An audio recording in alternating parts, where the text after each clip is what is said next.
Honourable President, I was one of those people who had hope.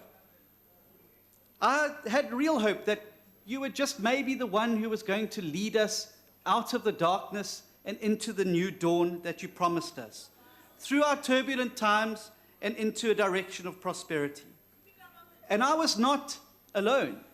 You had a nation behind you, willing you on to succeed every single day. You had more support and trust than any leader who stood at this podium since Nelson Mandela. Your position in your own party was as strong as it could ever be. They needed you to avert the disaster of a 2019 election result. Mr. President, you were untouchable. You held all the cards, Mr. President. And then you went and blew it. You let us down. You failed to make the required reforms to free up our economy, win back investors, and create jobs. And so instead of turning the corner and getting better, things have got worse. Today it's hard to remember how we all felt back then, because the litany of bad news in recent times is relentless. Over the past 2 years, every single number in our country has moved in the wrong direction. Economic growth has ground to a halt. Foreign direct investment is down. Tax revenues are down. Crime is up. And jobs are being lost in their hundreds of thousands.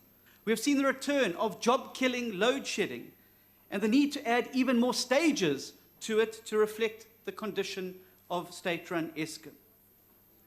Now, I'm not going to stand here and say that this happened on your watch, Mr. President. I think that would be too kind. It didn't just happen on your watch. It happened by your hand. You've put us in this situation, sir. You had your chance, and you blew it. You're not the reformer that South Africa thought you were. You don't have the guts to make the tough choices that our country needs. You're not brave enough to take on the unions that hold our country to ransom every day. And you don't have the courage to take and deal decisively with the corrupt people in your own party. And while our country waited with bated breath for the long-awaited promised arrest to be made, we have to learn in a document sent from Parliament to the Public Services Committee that there will be no arrests, no prosecutions, and no orange overalls this year. And that's why, instead of a new dawn, there is a new despair. You have hurt the people of South Africa.